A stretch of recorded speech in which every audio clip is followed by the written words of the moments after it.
Hello and welcome to Badass Moms, brought to you by the Holistic Therapies Directory. I'm Nicole Cruz, super busy mommy coach. Today, I am joined again by Jennifer Maurer for part 2 of Pain to Power, Practical Roadmap from Rock Bottom to Creating a Life You Desire. And I'm really excited to continue the conversation.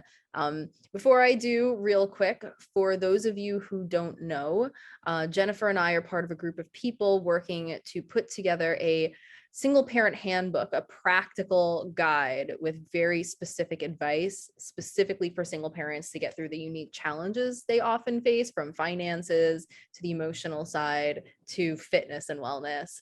And so if you're interested in following along, and as that is completed, in joining our events and joining our community, you can go on Facebook and look for the group called Land of the Lone Parent. Okay, Land of the Lone Parent. And that's where you'll get updates on all of this. And if you're looking for some one-on-one guidance when it comes to resilience and wellness, I've launched a brand new program. It's a mentorship program specifically designed for the self-taught type, and it's meant to be accessible to those in the toughest situations at a price point that will hopefully help everybody to be able to access the guidance they need. And so if you're interested in that, you can message me at Super Busy Mommy Coach on Facebook and Instagram. All right, so today I'm welcoming back Jennifer Maurer, an established certified life coach and author of 5 Steps to Freedom from Fear, a simple guide to removing the obstacles that prevent us from realizing our fullest potential. As a divorced mother of 2, Jennifer has been there and back and now wants to help others of all ages and genders to realize that when life throws you a curveball, it's time to take your best swing. Jennifer, welcome back. Thanks for having me, Nicole. I'm so excited to be here. Conversation. Yeah. So in the first episode, we went over a lot of the emotional obstacles and sort of the mindset you need. And now, we started to dip our toe into the fact that there's a practical side to this too. It's not, it's a lot mindset, but it's not all mindset. No. There are other things that can be done as well. And it seems when you go through a crisis, or in our case, when you go through a divorce, the logistics just like completely override and conflict with each other. It seems completely impossible. And so I want to really start diving deep into how to manage that. Dive away. Let's dive away. Dive away. And like you said, it's mindset's great. It's, I feel like that's the core of a lot of things. But then on the other hand, we can also think ourselves to death. We can analyze ourselves to death. We can evaluate and almost even use that as a crutch for not taking action. Right? Oh yeah. So not to be contradictory at all. And I do focus a lot on mindset because it is so important if you're not in the right mindset to get there. But having said that, I'm a big proponent of, don't think about it, just do it. Sometimes when we act off of pure instinct versus thinking everything through too much, we get faster results and better results than if we are second guessing everything that we do. So I really 100% agree with you that there are things we can do physically. You can touch on this, right? If you're in a bad place, and even if you're struggling with your mindset or what action steps to take next, what clears the head or makes you just feel better about yourself, then doing something to improve your physical being, whether it's something you eat that's healthy, whether it's an exercise you perform, whether it's meditation, whether it's just connecting that body and spirit and just leaving the mind out of it. There's so much that can be done to take action and to make sure that what you're doing moving forward isn't just centrally located or focused on thinking, because you can think yourself to death. You can what if yourself to death. Yeah. You know what I'm saying? Like it could be really 100%. Counterproductive. 100%, and I think a lot of times people have a specific picture of the outcome without sort of zooming out and thinking, okay, what do I really want and what are alternate ways of getting there, right? So if you try to take the most generic path, right, like the the one that most people take, the ones all the experts tell you to take, a lot of times that won't work. Mhm. But if you zoom out a bit and sort of look at the situation, a lot of times there's a different approach, right? And so one of, and it's about asking the right questions too, right? So one of the questions you might want to ask yourself is, how do I do all of these things? How am I supposed to do all of these things in order to XYZ? Whereas I think the better question to ask yourself when you're in that rock bottom place is, how do I become the person who can handle all of this? How do I become the person who can be twice as productive if right now I have 48 hours worth of work to do in a 24-hour period? So how do I become the person who can be twice as productive? How do I become the person who can be more effective as a manager, whether you're managing your life, whether you're a manager at work, whether you're managing your family, your children? How do I become the person who can burn the candle at both ends without getting sick every other week, without getting such horrible brain fog that I'm dropping the ball throughout the day and making mistakes that are causing me, headaches and harm? How do I become the person who can, feel abundance in situations where I'm making the same amount of money? How do I become the person who can earn more money in the same amount of time? Like all of these questions, but it starts with, how do I become the person who can, right? Mhm. So instead of how can I change my life to be what I want, how can I become the person who can be the calm, responsive parent despite all of the stressors in my life? How can I be the emotionally available and centered parent despite not sleeping? you know um Yeah, I and there are think, answers to those questions. There's the conventional answer, which is you can't, and you have to have more realistic expectations. There's the air quotes. Or there's, actually digging into the science and the millennia old traditions that can stretch you beyond what's typically possible, that can stretch you to become that person.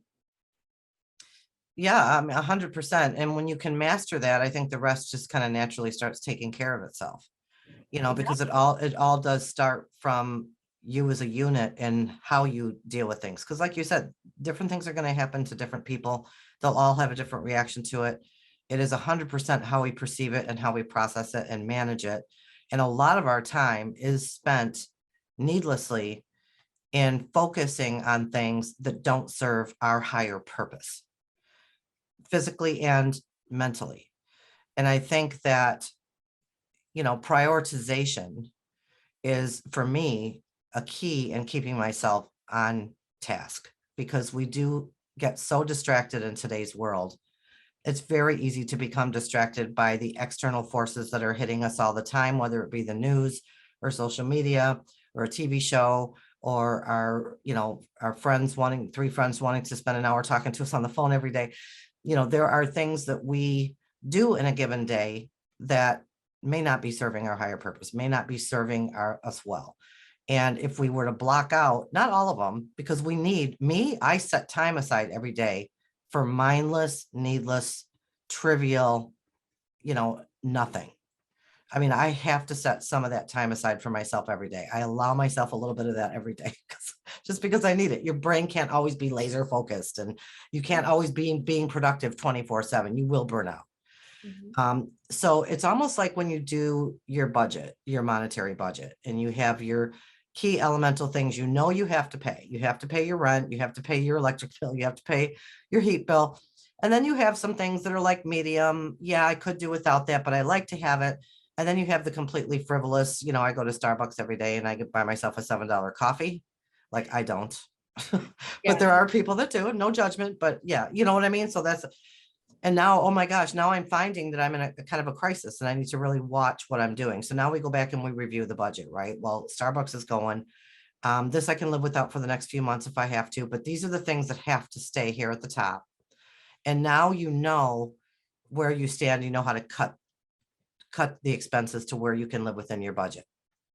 So we have to have a time budget for ourselves in the same way. where we take a look at the things that we need to focus on each day, whether that's taking a step towards a goal we're working towards, certainly what our children need. But just like we build a little bit of fun into our budget for entertainment, once a month, I'm going to treat myself to a night out. I'm going to budget $250 for that once a month, whatever it happens to be. Well, when you're doing your emotional budget or your time budget, you also have to factor in some time for those things that fill you up, whatever that is. And it could be different for everybody. We're not going to, as coaches, tell you what that should be, but figure out what that is and factor it in your time budget. And so then as you move through your days, you're letting go of the things that maybe aren't a priority. You know that what you're doing is meaningful because you've planned it out and you've prioritized your life. And you're making viable steps now in a direction that's consistent because you're not letting the distractions dissuade you. Because if you added up all the wasted time from distractions during the day, it's like adding up all the extra times you stopped at McDonald's that you didn't plan to, or you ran into Kohl's and picked up that extra blouse. And all of a sudden you're $400 over budget for the month because you did all this stuff without intentionally thinking about it. And it's okay to have a little bit of that. But when planning your day in a 24-hour period, I just feel like using that budgeting kind of format, but using it for your time and your emotions can go a long way in kind of getting you past that stress. Yeah, I love that analogy. And to build on it, I think that when you're in a crisis situation, for those who haven't heard the part one of our discussion, both of us went through divorces right around the same time as losing an immediate family member.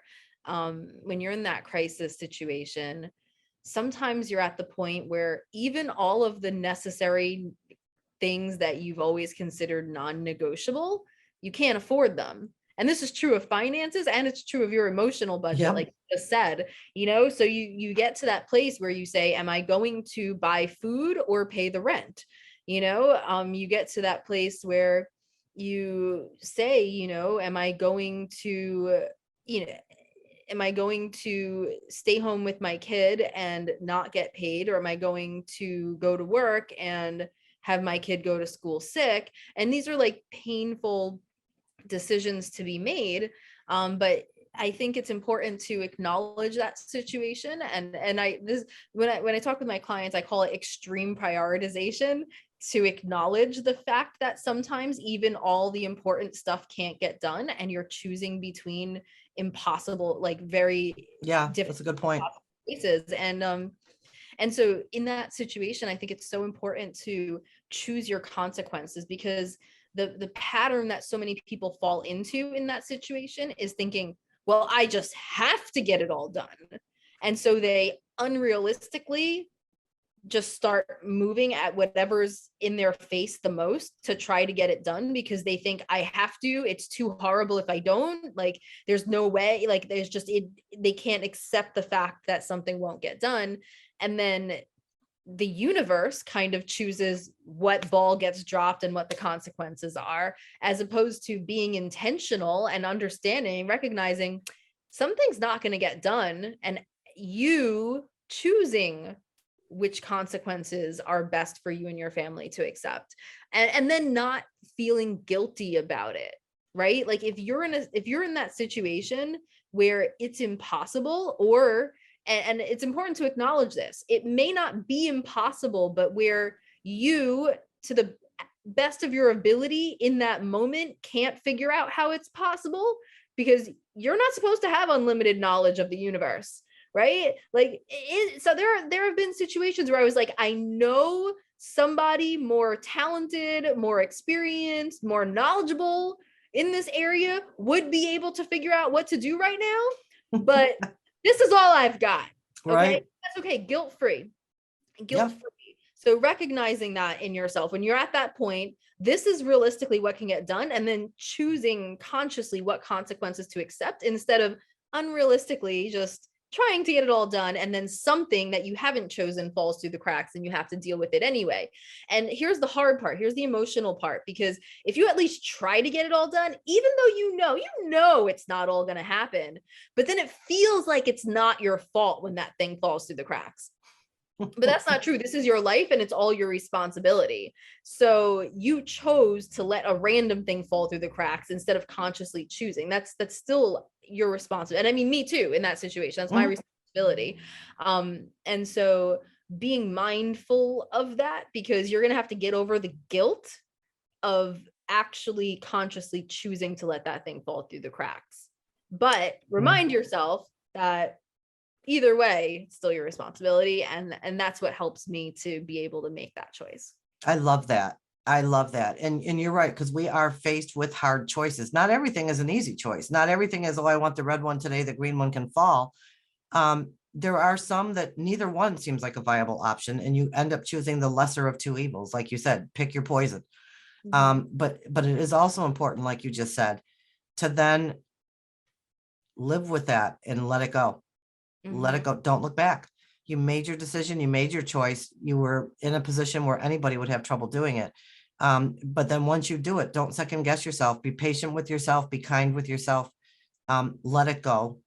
And don't beat yourself up over it. Next time it might be a different thing. But life is hard. Life really does suck sometimes. And sometimes a series of decisions you make in one day, you go to bed feeling like, the worst whatever on the planet, the worst person, worst parent, whatever. But here's what you do is you ask yourself, did I do my best today? Did I do my best? Was I perfect? No. Did I make every choice the right way? Maybe not. Did I leave some stuff on the table? Maybe I shouldn't have. What can I do better tomorrow? But did I do my best? And if you can answer yes to that question, sleep well. Tomorrow's another day. I just get so sad when I hear people just constantly beating themselves up. And we've done it. I'm sure you've done it. I've done it. And I had to put a quick end to it because it does affect everything. It affects your psyche. It affects your ability to make good choices and decisions. It can lead to depression. So, the last thing I say when I go to bed at night is, did I do my best today? And if I didn't do my best, how could I have done my better to do my best? It's not how much I succeeded. It's not how much, success I had or how much money I made or how many times I was right. The measure is, did I really do my best to help people today? And if I can answer yes to that, I'm sleeping like a baby. The rest of the stuff at the end of the day, it doesn't really matter. Yeah, 100%. And I think, it's okay to look at the results and be like, those aren't the results I want, it doesn't require it's gonna beating happen. Like you could say, I did my best. Those aren't the results I want. Right. I'm going to choose to get on a journey towards being the person who can get those results. But there's no beating yourself up necessary, and No. especially when you're in these impossible situations, it's like, for the longest time, I felt like I was torn between, do I provide the way I want to provide, or do I caregive the way I want to caregive? And I just for years couldn't do both. It took me 5 years to be able to build a situation for myself in which I could be both the provider and the caregiver that I want my son to have. And it took, creative solutions and hard all work and and stuff and tough choices. Yeah. but until then, what made me feel at peace was feeling like I was on the right path, right? Because I didn't give up. I didn't say I have to have more realistic expectations. I can't be the provider that I feel my son deserves and the caregiver that I feel my son deserves. It's impossible. I didn't go that route. I said, okay, right now, I don't know how it's possible, but knowing that I had a plan and was on that journey, I had that sense of peace. And on those days when I was the stressed out zombie mom instead of the emotionally present mom, because I did prioritize providing most of the time, making sure we had the roof over our head and, healthy food. And, it didn't have to be extravagant. Later on, I got to the point where we can afford luxuries and travel and all that stuff. But at the time, I prioritized that.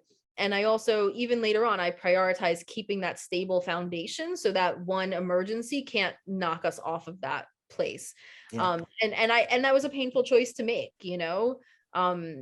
feeling like I'm not the caregiver that I feel my son deserves. But was I doing my best? Yes.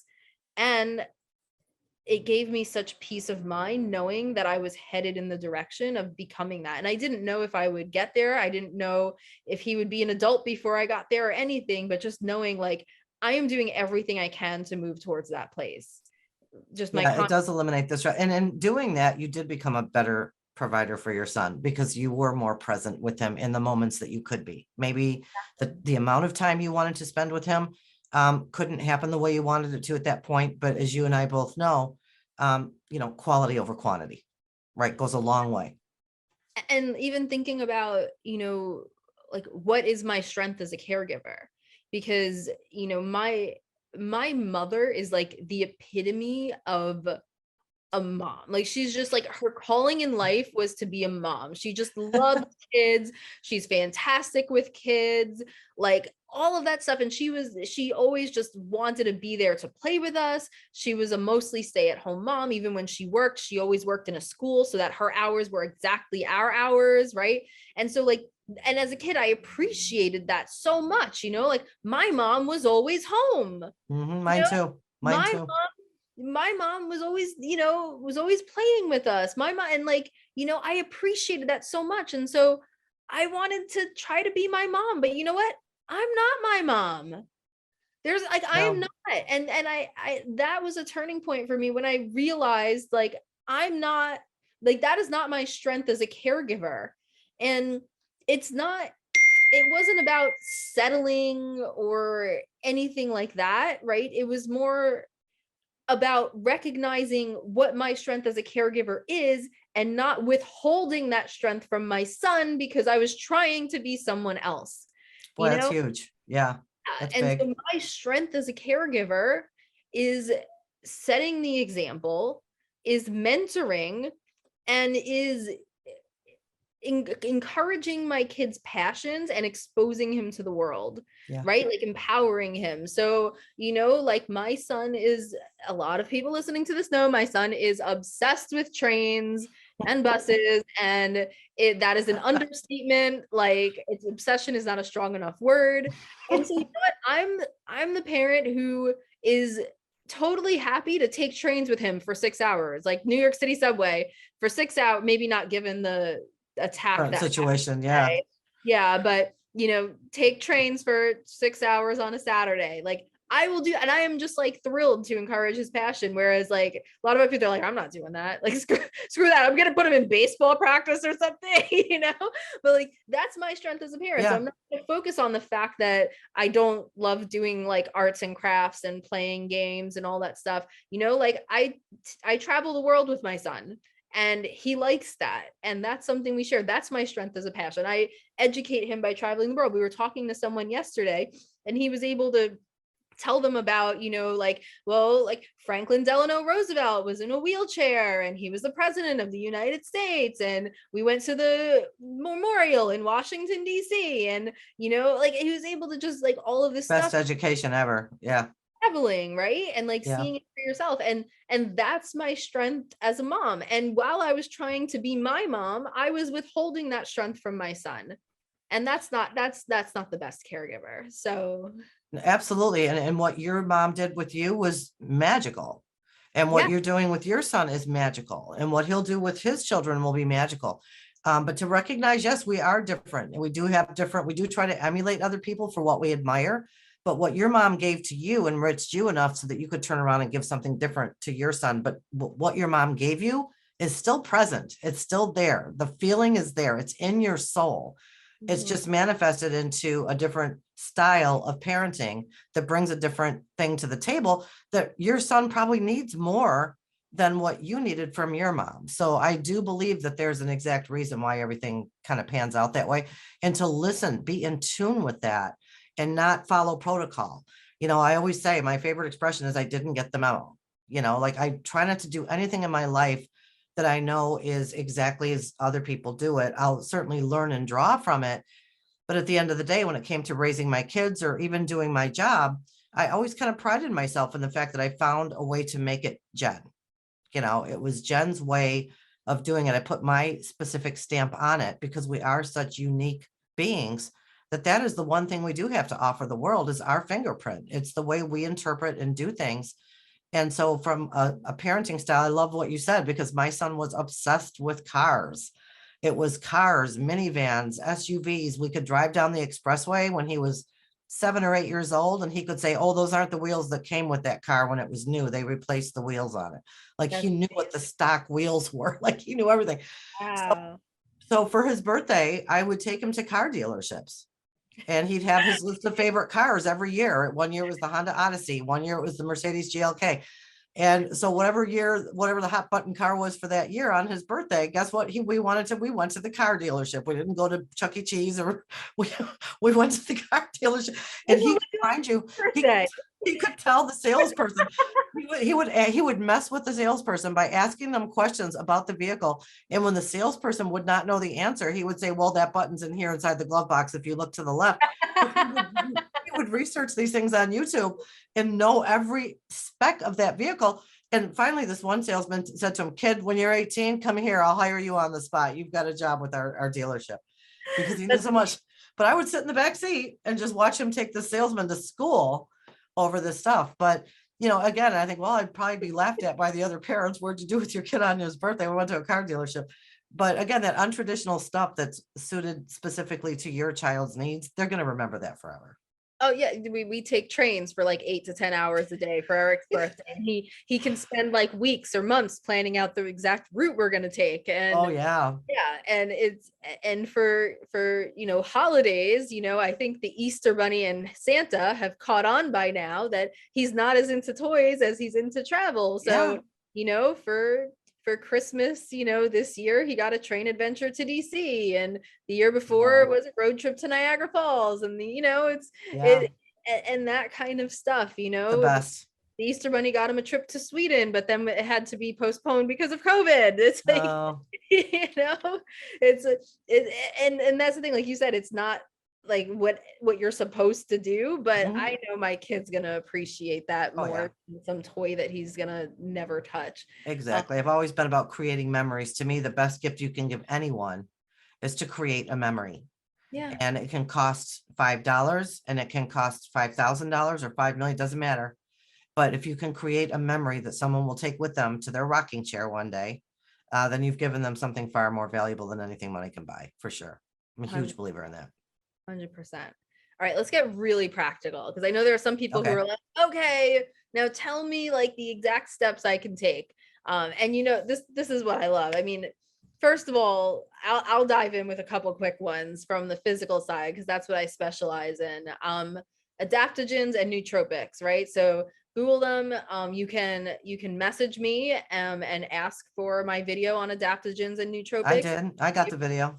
Yeah, you can see what brands I'm using, all of that stuff. I'm happy to share with you. But some people have trouble even getting started on this path because they're so low. Like it's just the amount of energy, physical energy, emotional energy that it would take to just take one step. It's just too much. It's too much to even think about adding another thing. And for the person who's in that place where they're so low that they're just like, screw it, I will stay here because I can't handle taking on anything right now. Yeah. Adaptogens are often what gets them over that hump. Okay. And these are miracle for the people I work with. And there are ones that are, and basically adaptogens are a class of herbs. Okay. They're 100% natural herbs that are actually healthy for you. Okay. And they combat the physical and mental effects of stress. Okay, think about that, because stress is not just our mind, it's our body, the physical and mental effects of stress. Okay, and there are some that are more, I call them upper adaptogens. There are some that are more downers adaptogens, and there are the light downers and the more heavy downers and the light uppers and the extreme uppers. And, you have to experiment to figure out what's right for you. And you don't take them like a prescription drug where you take it every single day. You have to experiment and get to know how different ones affect your body, and get to know how they affect your body if you take them one off versus if you take them consistently, because sometimes consistently can be too much, but in the moment you take it that one time and it gives you just what you need. So if you want, I don't want to take half this episode talking about adaptogens, but you can get the video from me. And nootropics are all natural. They're not herbal, but they're all natural, sort of like a multivitamin, right? They're all natural supplements that enhance brain function. So things like clarity, memory, and focus. And so those can help you get over that initial hump. And that is my first super practical tip. Yeah, that's powerful stuff there. Because yeah, we've all been there where it's like you just don't want to get out of bed. Or Anything more than taking a pill would seem overwhelming, or taking a supplement, or it's like the proof is in the pudding, and because it's natural, I think people, probably aren't as reluctant to try it out because it is from natural ingredients. And it's, let's face it, the pharmaceutical industry, we've talked about this before, Nicole, don't even get me started, but they are all about, there's a pill for everything. It's Alice in Wonderland, revisited. There's just everything that you can think of, with these horrific side effects and things that ultimately have short or long-term effects on your body that are far worse than what the original condition was. So for me, it's like a breath of fresh air to hear you talk about this stuff. I myself am getting into that, learning about that, using that. And gosh, so many people don't know about it. Yeah. And that's the thing, like I know for some people, pharmaceuticals are a complete game changer. They're a life changer. They're a lifesaver for some people. And for certain medical conditions, of course, I'm not saying that. Yeah. And like, for psychological, like whatever, like I know, like I'm not in any way knocking the decision to go on those, but I think a lot of people don't know about this other option as a supplement or an alternative, right? Either way, because there are some medications you have to be on. Let's face it. I mean, there are life-saving medications out there. And especially, even mentally, just to make yourself happy, it can be worth it. But at the same time, these are healthy, and they're also very powerful. There's one that I know people who take it when they feel a panic attack coming on, right? Like that's how people use Xanax, so just because they're herbal doesn't mean they're gentle and less effective. There is one that is more powerful for energy than coffee. I know someone who had been on Adderall, been prescribed Adderall, who said, this feels like a natural Adderall to me, Wow. Yeah. And then there are ones that are lighter, and that's why just ask me for the video. But do your research, try them out. Yeah. Exactly. There are ones that are milder, and then there are ones that are really powerful. Like the first time I took, kava, and now I have this valerian extract. It was like, these are legal? Really? I could buy them on Amazon? Are you kidding me? Because I felt like I had like taken a couple hits of a joint or something. So yeah. That's wild. Yeah. I mean, it's all herbs. But yeah, like that's one really practical thing. Another really practical thing, and what I'm going to say now, I just want to preface it by saying it's not something you haven't heard before, but it's something that may not be intuitive to actually prioritize in these moments. And so what I'm making the argument for is that this actually should be one of the most important things you do in your day. And that has to do with nutrition and physical activity, exercise. And I'll explain why, because I think there's this idea that, when life is the toughest, well, that can be on hold, that can wait. But that's actually what's going to allow you to be the person who can handle it, right? Like you have to strengthen your mind. And we've talked a lot about that. But you also have to strengthen your body. And also the mind and body are so connected that if you want energy, if you want clarity, if you want calm and peace in order to make good decisions, then you have to take care of your body too, because a body in an agitated state means an agitated, anxious mind, or a depressed mind, a lethargic, depressed mind that's going in a million directions and isn't as effective as it needs to be. That a mind that's in anxiety, fear, and depression can't innovate as well, can't find the creative solution to the problem that you're facing. And so to be at the top of your game, it's important to attack it from the physical angle. And you've heard of endorphins, right? You know about that. A lot of you have heard that your gut microbiome can affect your emotions. And there are certain imbalances that can cause anxiety and lethargy and depression. And that's based on what you eat. Okay, so it's very important to actually make this a priority. Now, it's easy to say that, and it's another thing to be in the situation and say, how the F do I actually fit this in? And so I'll get into that. When it comes to exercise, you want to hit the intensity where you can only do that exercise for about 30 seconds to a minute. Okay, as long as you're physically cleared to do so. Okay, let's not have anyone have a It's all the disclaimers, right? Yeah. Okay. But whatever that intensity is for you, and then sprinkle those 30 second to a minute bursts throughout your day. So try to get, say, like 10 of them in a day, right? So when you wake up, maybe do a minute of jumping jacks, or if you're more fit, it might have to be something more intense. Like I like to do box jumps on my coffee table, or I like to do power burpees. Well, I can't do that now, I'm injured. But when I'm not injured, that's what I do. Right now, I'm limited to like 20 to 30 jumping jacks, and that's it. But like you want to do something like that. And even when it comes to weights, you can get a set of adjustable dumbbells on Amazon. They take up like a square foot of space. So even if you have a small apartment, it works. You can get a doorway pull-up bar. Okay, so you can hit those levels of intensity in your home. Okay, and so choose exercises, resistance training, cardio training, choose exercises that get the best results in short bursts with rest in between, which are the ones that are intense enough that you need rest after about 30 to 60 seconds.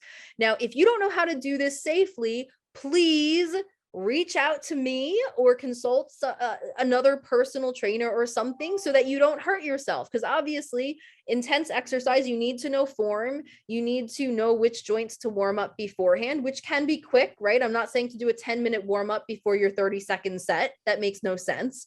Okay. But you have to know, like, okay, let me make sure my joints are moving through their full range of motion. Let me make sure I stretch and, work on mobility so that I don't end up with injuries, imbalances, blah, blah, blah. So if you don't know about exercise programming, please consult with somebody. I offer this. You can reach out to me or reach out to anybody, I don't care who it is, in order to help you set up a regimen like this. But for those of you who are well-versed in this, that's the trick, people. There you go. The secret sauce. Exactly. Like, it's that simple. And hit your whole body in a balanced way, and just like sprinkle those throughout the day. So you're doing things like power training, hypertrophy training, and max strength training, right? You want to stay away from muscular endurance training. You want to stay away from cardiovascular endurance training, because those actually require prolonged periods of time without stopping. That's my nerdy rant on that. I love that, and the physical part of it is, like you said, it is so important, because there are certain things that start with the mindset that the body follows, but there are other things that start with the body and the mind follows. And so it is a full circle situation. And so that's what I kind of love about our thing here, is that, you focus more on the physical part. I focus more on the mindset part, but you do mindset too, and I do physical too. So it's just a perfect blend. And like, for example, for the physical stuff, like I believe everything that you believe too. And I still have to learn from you some of the better things to do. And I look forward to learning those things. And what I've done is I dance. I love, there's certain songs I love to dance with. I love to start my morning with an upbeat song that motivates me. And my exercise is I will dance to that 2 or 3 minute song, as I'm getting ready for work, and I'll give it my all, and I get my heart rate goes, and I feel my face gets nice and flushed, and I just feel rejuvenated. Mm-hmm. And so that's one thing I've done. And I've also, I love yoga. In particular, I really love the spinal stretches. That I might, take a piece of a 30-minute yoga program and just break it down to the spinal stretches in the morning or at night, where it's maybe, 4 or 5 minutes worth of stretches, but that just elongates your spine, and it gets that energy flowing, and you kind of have that mind body connection going on. So yeah, I mean, there's 100% proof in what you say that paying the smallest bit of attention several times a day to what's going on around you physically can resharpen the mind, rejuvenate the mind, keep you focused, along with those supplements you talk about is, it's golden. So I just wanted to throw my dancing thing in there. I mean, your stuff's more like cool and like professional and stuff, but I thought I would throw my dancing thing in there. No, actually, that's really important because that brings me to the other side of it, right? There are two things you need to be fit. And when I say fit, I don't like, yes, this is what you need to get a bikini body, but to me, that's just a side effect. When I say fit, I mean fit from the inside out, right? Your body's in like an optimal state. You need enough movement in general, which is what you brought up. And then you need what's called progressive overload, which is challenging your body in a like a structured, intentional way, increasingly getting more challenging over time. Okay, that's progressive overload. And so what I touched on before with those 30-second bursts, that's progressive overload because you're hitting your limit within 30 to 60 seconds. And that's how you're going to continue to progress, but also get to the point where your body's like releasing, human growth hormone and endorphins and stuff like that. But the other side of it, it's so important that you're not just sitting on your butt the rest of the day. And this is challenging for me because I work from home and I work online on a computer, but moving throughout the day and movement in general, like taking the stairs instead of the elevator, parking further away in the parking lot, all those cliche things, running after your kid, that is also important. That can't replace progressive overload, but it's needed in addition to it, right? So once you have the progressive overload in place, then you also need to make sure you're getting plenty of movement. And so little games like, I'll race you to the Yeah. That's it. You have a kid, I'll race you to the corner. I'll race you to the red car. I'll race you to that staircase. Whatever it is, I'll race you to that's it. Stroller race car. Like there are a million things you can do, like just to get more bursts of activity and in different intensities throughout the day, throw them up in the air, like my niece and nephew and other kids in my life, my son's brother, they know when they see me, you see them brace themselves and a big smile on their face because they know they're going up. Yeah. Throwing them up. I love it. Yeah, like just little things like that, playing like mommy smash. We do like wrestler moves at home, and Eric thought it was so fun when he was little. Now he's like 70 pounds. Right. But not so much now, right? I can still mommy smash him, just maybe not as much as I did before. But like those, like the physical activity, it's really important to get that into. And ideally you want it doesn't have to be back to back, but ideally you'd want it to add up to at least an hour a day, ideally a few hours a day, of just physical activity that's not structured exercise. I also have to hit on nutrition. Go for it. Yeah. So important. It's so important. And the thing is, there are so many diets out there, and the thing is you can't sell a book just being like, hey, eat your fruits and veggies. Right? No kidding. Here's a news flash. Yeah. And I don't want the media. And I don't want to oversimplify it either, right? Like there's like a science and like practically an art to figuring out the right regimen for a specific person's body. But there are certain things that apply almost universally. Make half of what you eat each day fresh fruits and non-starchy vegetables. You don't have to analyze the word non-starchy so much, right? Like corn, potatoes, yuca, sweet potatoes, starchy. Anything else, non-starchy. If you're in the middle, if you're like, is my butternut squash starchy or non-starchy? You could just throw it in the non-starchy category. It's really not that crucial, right? But make half of what you eat each day, fresh fruits and non-starchy vegetables. Drink plenty of water. Do I have to mention that? Leafy greens, have dark leafy greens every day, right? If you have one salad a day, or just take a handful, melt it into your pasta at the last minute, however you want to do it, but get those leafy greens in every day. And then the other really important thing, and also I just want to emphasize that when I'm saying this, I'm not saying it lightly. I'm saying this thinking about, wow, I understand all of the difficulties and challenges that someone going through a crisis is going to face. And given all of that knowledge and experience of going through it myself and truly understanding and feeling into how difficult it is, when I think about what a person in that situation should prioritize, this is what I'm saying is actually one of the most important things you should do, right? Because it's not like you don't know you should eat more vegetables, but in that situation, if you don't have the background knowledge of fitness, holistic health, and the way that affects, your physical state, your energy levels, your mental state, your clarity, your focus, your mood, your ability to find creative solutions, all of that stuff, without that knowledge, it might seem like this is not the best use of your energy. This is not the best use of your time or your willpower.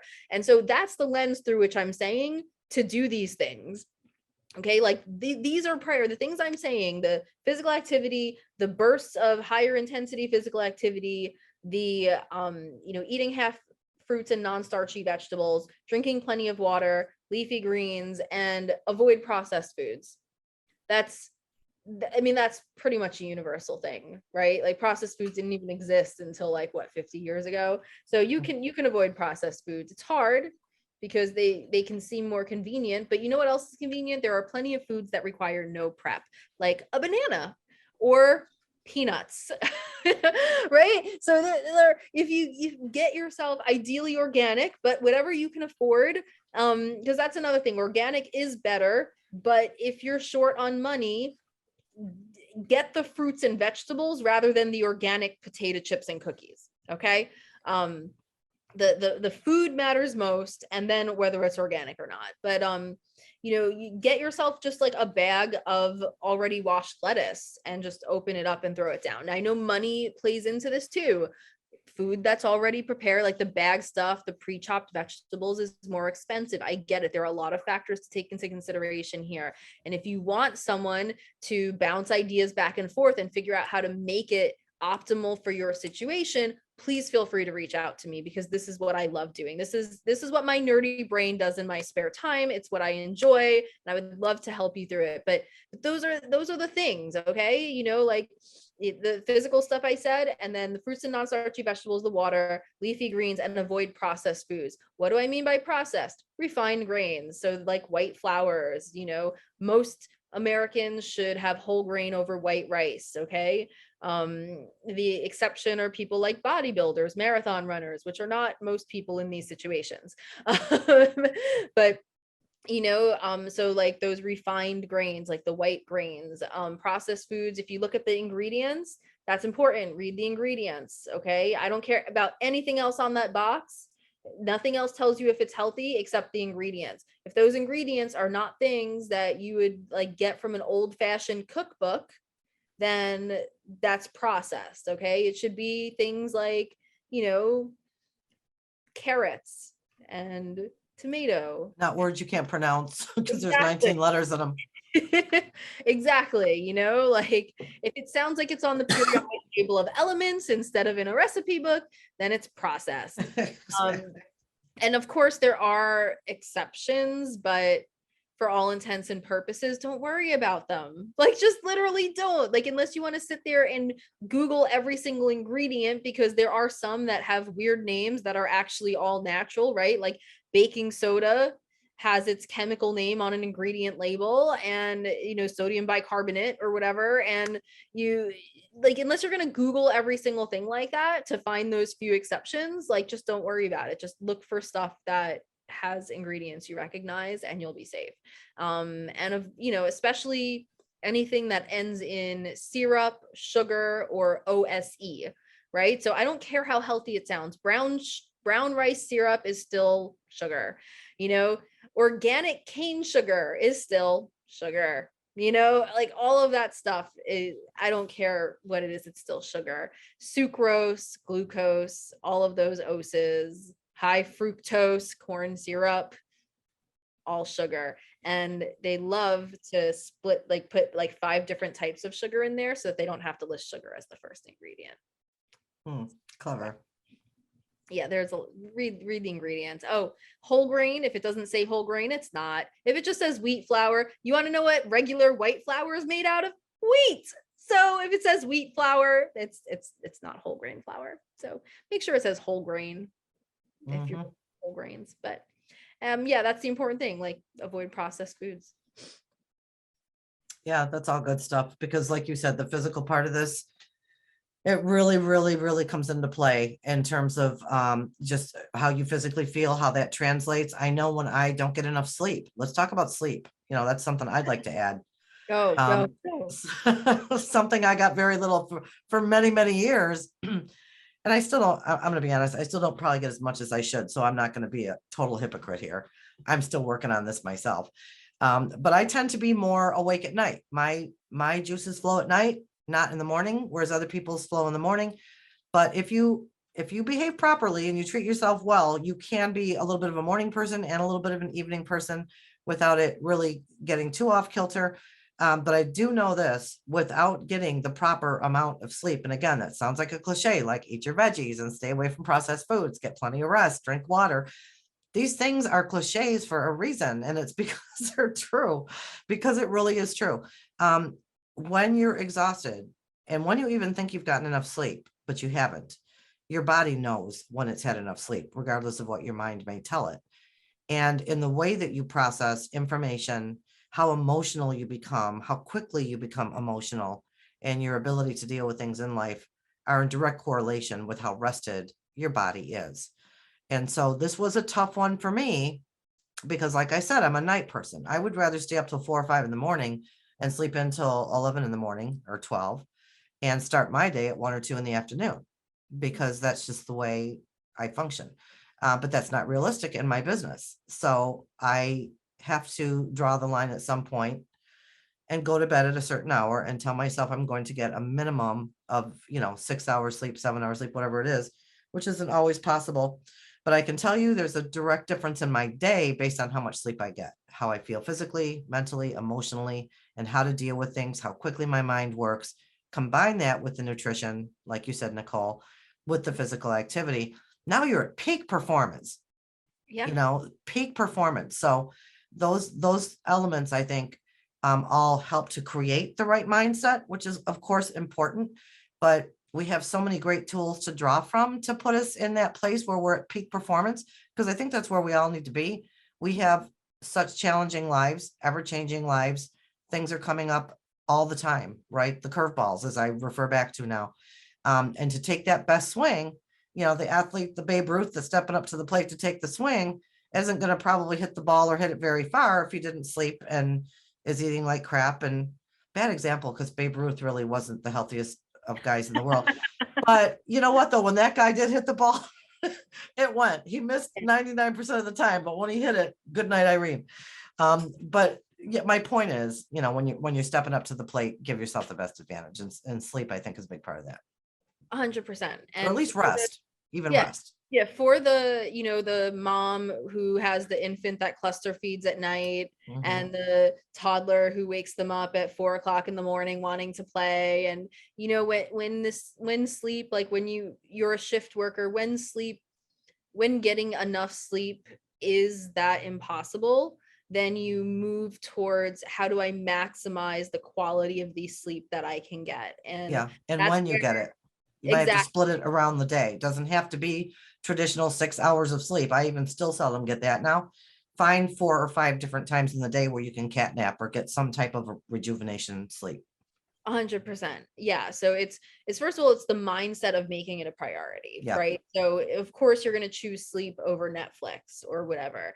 But in a lot of cases, it really is impossible. And in that case, it's the focus on quality. And so that's where the physical stuff I was mentioning before helps to improve your quality of sleep. Meditation, if you want to learn how to start incorporating that into your day when you're short on time, there are 24/7 mindfulness strategies that you can use, that don't require you carving out time. Ones such as becoming aware of the physical sensations in your body when you feel a strong emotion. Okay, you do that on the spot. That doesn't require carving out more time. And these things over time lead to better quality sleep. Another one, if you want to actually start meditating, I suggest that you can start with 5 to 10 minutes. And the loss of 5 to 10 minutes of sleep is so minimal compared to the benefit you'll get. And you won't get it on night one, but if you do that consistently over a couple months, you'll notice the quality of your sleep improves to the point where it's worth it to start carving more time out of sleep to meditate, because the depth just gets so much better. And again, if you want guidance on this, I don't want to drone on for an hour about it. Feel free to reach out to me. But good sleep hygiene, right? Like having a bedtime, routine, which doesn't have to take very long, but even just dimming the lights at a certain time each night. I dim the screens on all of my electronics and make sure they're in nighttime mode. And I also, like, if you have a certain track you listen to at night, a certain scent you spray on your pillow, those psychological cues, if you only do them at that time, will sort of switch your brain into sleep mode when you experience them. And so doing things like that to increase the quality of your sleep can really help you to get the benefits of sleep when you can't add more to your day. That's actually a very good point. Accentuate the sleep you can, maximize the time you can sleep. The meditation, again, I also concur with that. I think meditation is a tremendous way to center yourself, center your mind. And it can also be used throughout the day. So when you get used to that 5 or 10 minutes a night, you're going to see the benefit of that. And during the middle of the day, you can take 2 minutes or 3 minutes. That does not take, in less time than a coffee break is allowed at work. You're able to take that and really hone in and readjust and realign yourself. Any time of the day, the power's in your hands. I knew a friend of mine that lived in California many years ago, very high powered commodities broker. A very stressful job. He was at the office every morning at 5 a.m. So he would, be there when the markets opened in New York. He would work till 8 or 9 o'clock at night. Complete stressful job. And he literally had someone come in every day for, I think, 45 minutes and just meditate with him. And that was literally the only way he could survive that job. He ended up doing it for like 5 years and then retiring because he said, nobody can do this for 6. I mean, it was a really stressful job. But, he even understood at that high level, the power of meditation. That's what got him through his days and not, going crazy. So it's definitely valuable throughout the day. 100%. 100%. All right. Closing thoughts. Closing thoughts. I feel I loved our conversation today. I learn from you every time I talk to you. Likewise. And I want to thank you for having me on board. And I guess if I could have a thought for any listener out there that might be going through a tough time, there's so many of us doing it. You're not alone. There is a lot of great tools out there to help you. Be patient with yourself, be kind to yourself. Know that at the end of the road, everything is temporary, and everything you've gotten through, you've survived 100% of any trauma or problem or issue that you have faced in your life up until today. And there are always new ways and thoughts and ideas of coping with the things that you're dealing with. And at the end of the day, you are the only you out there. And so I'm really hoping that we've contributed a little bit today to maybe putting a different thought or idea into your head that might make tomorrow just a little bit better. Hang in there. I love that. That's awesome. How can people get in touch with you if they're interested in learning more or working with you? Just my website would be the simplest way to do it. And it's jennifermaurer.net. And they can find any information on me there, some of the work I've done, some of the things that inspire me. I've created a website I think is fun to visit and has a lot to offer for people just going in for a little bit of for inspiration or information on working with me. So thanks. Awesome. Thank you so much for joining me. It's been a pleasure as always. I look forward to having more conversations with you. I do too. And I have a feeling we'll have many more. We see eye to eye on pretty much everything. So it's been a joy. Thanks for having me. Of course. And those of you listening, thank you so much for joining us. Don't forget to join Land of the Lone Parent on Facebook if you are a single parent and interested in getting updates on the Single Parent Handbook. And thank you so much for tuning in to Badass Moms, brought to you by the Holistic Therapies Directory. If you are a holistic practitioner, or if you're looking for a holistic practitioner, make sure you go to holistictherapies.com or Holistic Therapies Directory on Facebook and Instagram to create your account and find the perfect match for you.